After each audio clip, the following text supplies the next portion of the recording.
मेरी अपनी ही संतान मेरे साथ कैसे खेल खेल रही है। और यदि उन्हें विश्वास होता कि वो आपके साथ ऐसा खेल नहीं कर सकते, तो क्या वो ऐसा कर पाते? तुम तो समझो मुझ पर क्या बीत रही है। क्या नहीं सम्राट, क्यों बीत रही है, और मुझसे अधिक ये आपको समझने की आवश्यकता है।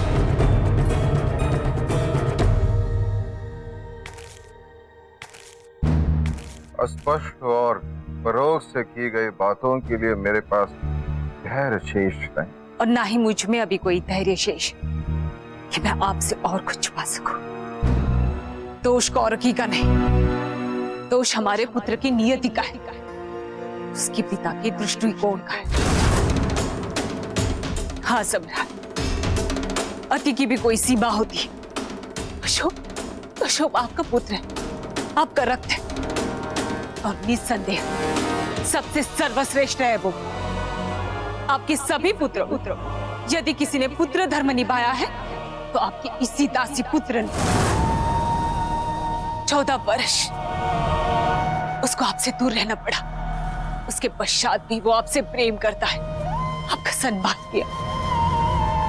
आज तक उसने जो कुछ भी कार्य किया वो सिर्फ आपको प्रसन्न करने के लिए, आपको गौरवान्वित करने के लिए, अपने प्राणों की चिंता किए बिना।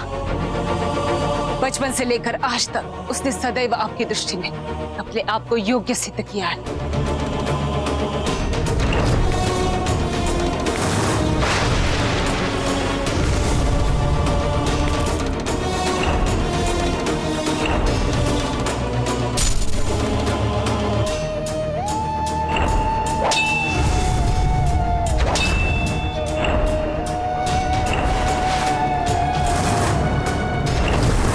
उसे कैसे पुरस्कृत किया, उसी पर संदेह करके हर बार उसका दोष ना होते हुए भी दंड दिया है उसे आपने।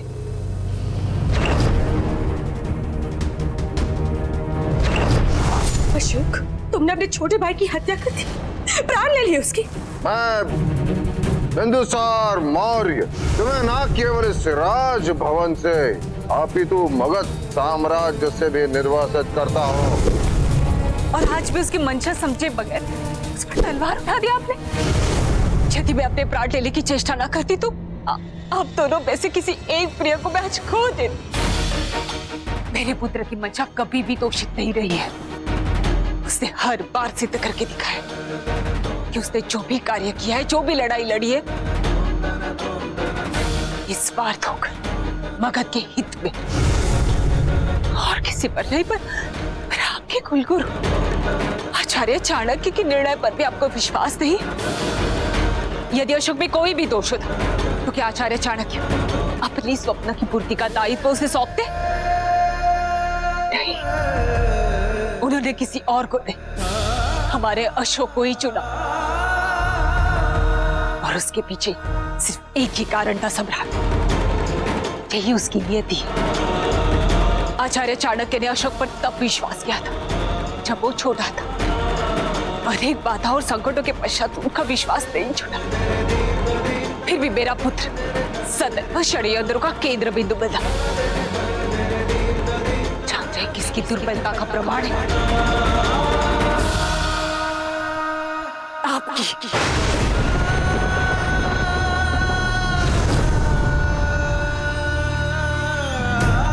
क्योंकि षड्यंत्रकारियों को भली भांति ज्ञात था कि आपको अशोक की प्रशंसा करने में भले ही समय लगे, पर यदि कभी उस पर लांछन लगे, उस पर कभी कोई आरोप लगे, उसके विरुद्ध खड़े होने के लिए आप एक क्षण का भी विलंब नहीं लगाएंगे।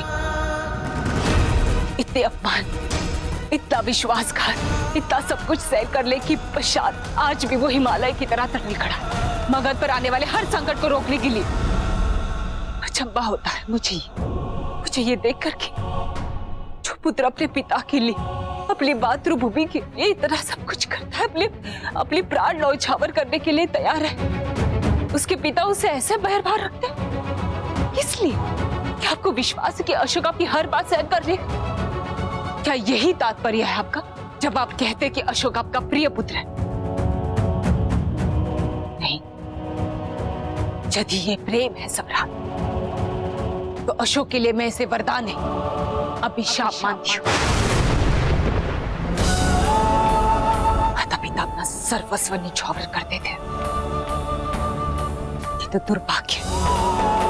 मैं आपके लिए ऐसा भी नहीं कह सकती, नहीं कह सकती। धर्मा, अशोक को बुलाओ। ठीक।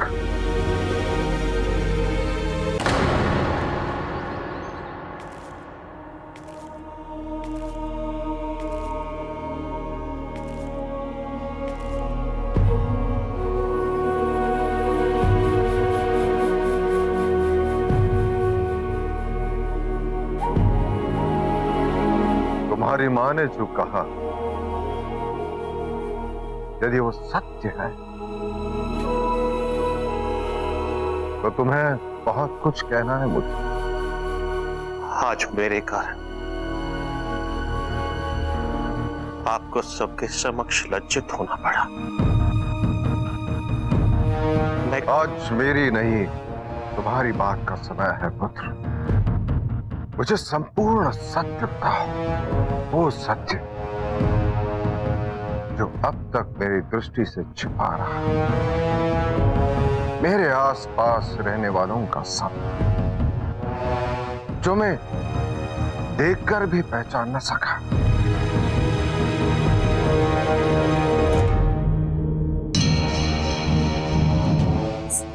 सत्य कहो पुत्र, सत्य कहो।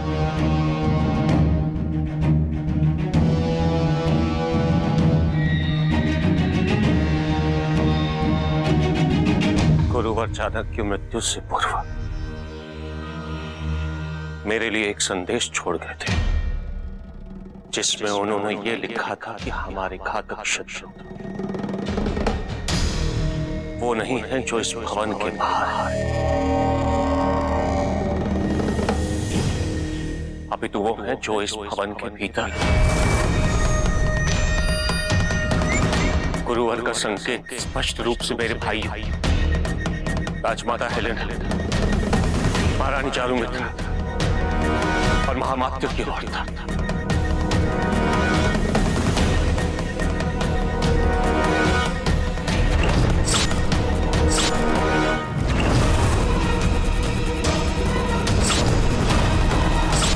मैं तो कहता हूं आचार्य चाणक्य को जीवित रखना चाहिए था, विशेषकर आज का ये दिन देखने के लिए, क्योंकि आज का ये दिन देख के वो स्वयं ही मर जाते हैं। उनके रक्त से अपने हाथ रखने की आवश्यकता ही नहीं पड़ती हमें। मेरे पास उन्हें दोषी सिद्ध करने का भी प्रमाण नहीं था, इसीलिए वो अनुचित और राष्ट्रद्रोही कार्य निर्विघ्न होकर करते रहे। उन्होंने न जाने कितने प्रयास किए मेरी हत्या करने के, मुझे दुर्बल करने के, मेरे परिवार को हानि पहुंचाने की।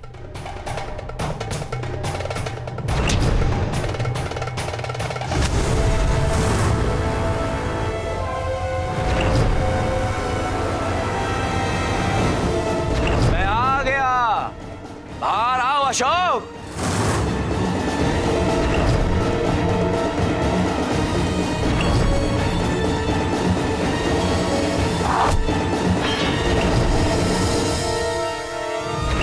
किंतु मैंने उन्हें एक बार भी विजय नहीं होने दी। जितने बार उन्होंने की, मेरा संकल्प उतना ही दृढ़ होता गया। और कुछ है जो बताना शेष रह गया हो?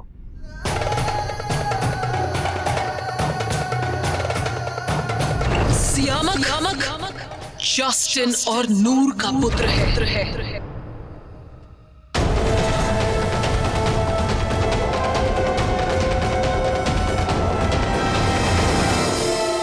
जी नहीं, कुछ भी नहीं। यदि तुम मेरे स्थान पर होते तो तुम क्या करते? गुरुहंतक और राजद्रोहियों को केवल एक ही दंड दिया जाता है पिताजी, मृत्यु दंड। यदि मैं होता तो उन्हें मार देता इसी क्षण। वही पुत्र, अभी नहीं। कौरकी ने उचित कहा था, बुरे को दंडित करने से अधिक महत्वपूर्ण है अच्छे को संरक्षित करना। और इस समय महत्वपूर्ण ये है कि इन षड्यंत्रों के कारण एक निर्दोष को दंड भुगतना पड़े। जो हुआ उसमें कौरकी का कोई दोष नहीं। सर्वप्रथम विवाह, तत्पश्चात स्वतंत्रता। ईश्वर से यही प्रार्थना है कि एक पिता एक पति के रूप में जो परिस्थितियां मेरे समक्ष आई उसका सामना किसी और को ना करना पड़े।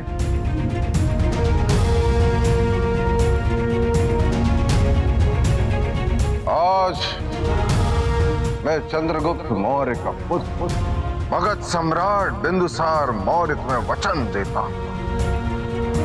तुम्हारे विवाह के पश्चात मैं तुम्हें संपूर्ण स्वतंत्रता दूंगा, वो करने की जो उचित हो। उसके पश्चात एक भी राजद्रोही बचना नहीं चाहिए, चाहे वो महामात्य हो, महारानी चारुमित्रा हो या मेरे पुत्र। तुम उन्हें मारोगे, सबको मारोगे और इस भूमि को उनके पापों से मुक्त कर दोगे। आज तक तुम्हारे स्वप्न पूर्ति की सबसे बड़ी बाधा मैं था, किंतु अब आचार्य चाणक्य की इच्छा पूर्ति हेतु मैं तुम्हारे लिए प्रथम सीढ़ी बनूंगा। मैं सुनिश्चित करूंगा कि तुम अशोक सम्राट बनो, चक्रवर्ती अशोक सम्राट। जैसे छवि आचार्य चाणक्य ने तुमने देखी थी, जैसा स्वप्न तुम्हारे मां ने देखा, क्योंकि अब एक मां के सम्मान में होगा अखंड भारत का निर्माण, अखंड भारत का निर्माण, अखंड भारत का निर्माण।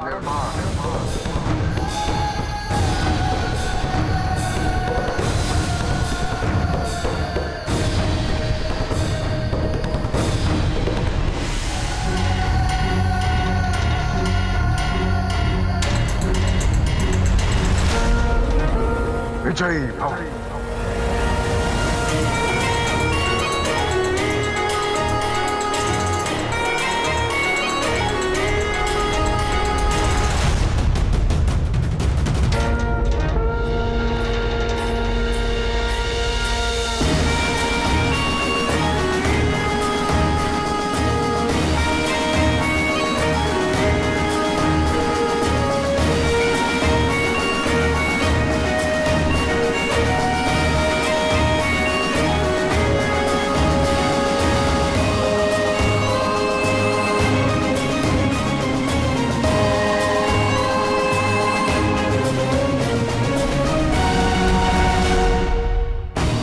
सर्वप्रथम उस सर्प जगन्नाथ से निपटने दो,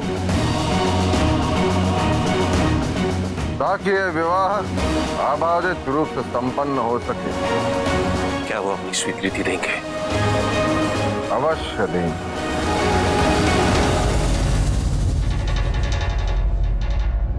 क्या अब भी तुम्हें लगता है कि मैं सही नहीं था? एक पल नहीं लगा पिता पुत्र को एक दूसरे पर तलवार उठाने में। क्या अब भी तुम सोचती हो कि यह स्थान तुम्हारे लिए सुरक्षित है?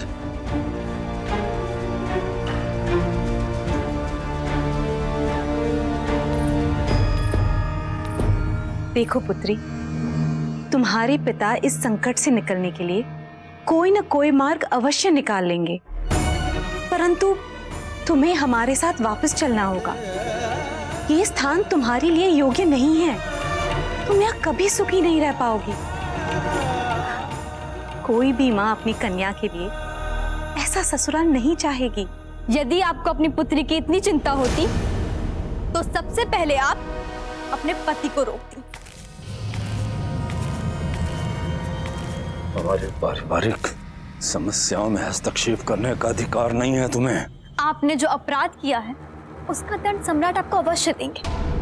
यदि भाग्य से आप जीवित बच गए तो पुत्री हत्या के पाप से मुक्त नहीं हो पाएंगे आप। पुत्री हत्या? अशोक से अलग होने के बाद कौरवकी केवल जीवित शव बनकर ही रह जाएगी।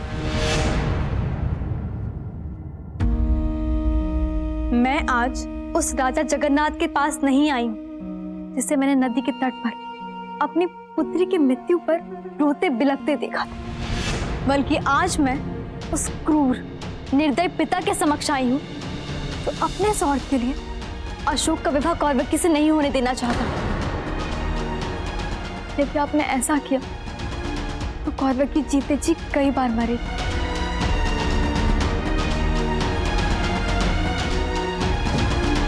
अपनी पुत्री पे दया कीजिए, कुछ ऐसा कीजिए कि सारे संसार को ज्ञात हो जाए कि वो आपके अपराध में सहभागी नहीं थी, वो विश्वासघाती नहीं थी। इसकी कोई आवश्यकता नहीं है देवी।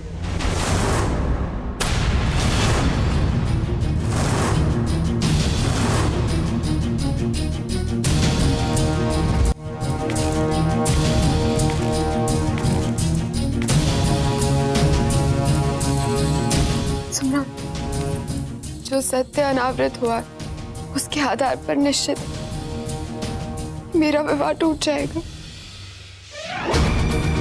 मैं सब कुछ खो दूंगी। जो स्वप्न मैंने बचपन से देखे वो अपूर्ण रहेंगे। मैं प्राण विहीन देह बनकर रह जाऊंगी। मुझे आपका हर निर्णय स्वीकार है, किंतु एक ही प्रार्थना, आप अशोक को समझने में भूल मत कीजिए। वो निर्दोष। आपका राजकोष आपको वापस मिल गया।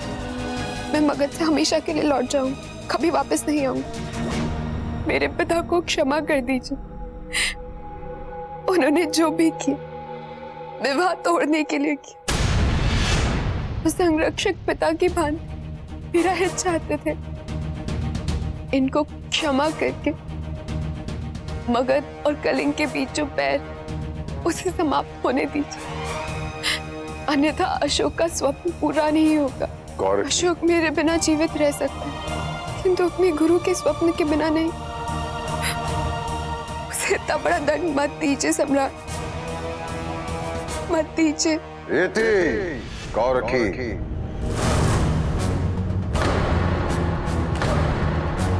बहुत बोल लिया तुमने।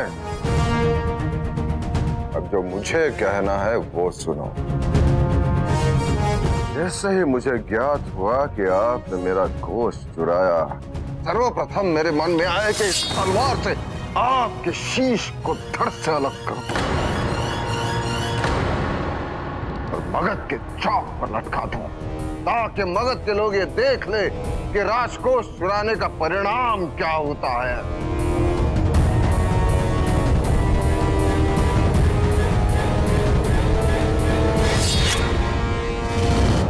उसके पश्चात ये सोचा कि आपको इससे भी बड़ा दंड दिया जाए, और वो होगा कि अपने पुत्र अशोक का विवाह आपकी पुत्री कौरकी के साथ।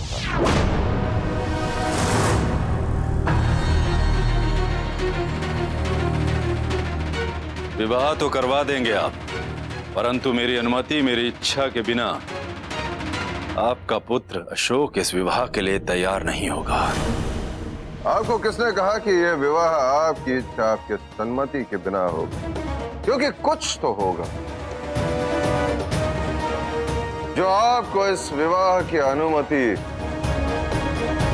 ना देने से भी प्रिय हो। मेरे लिए इससे महत्वपूर्ण और कुछ भी नहीं कि मैं आपके पुत्र अशोक से घृणा करता हूं। इतने शीघ्रता से निर्णय मत लीजिए कलिंग नरेश महाराज जगन्नाथ।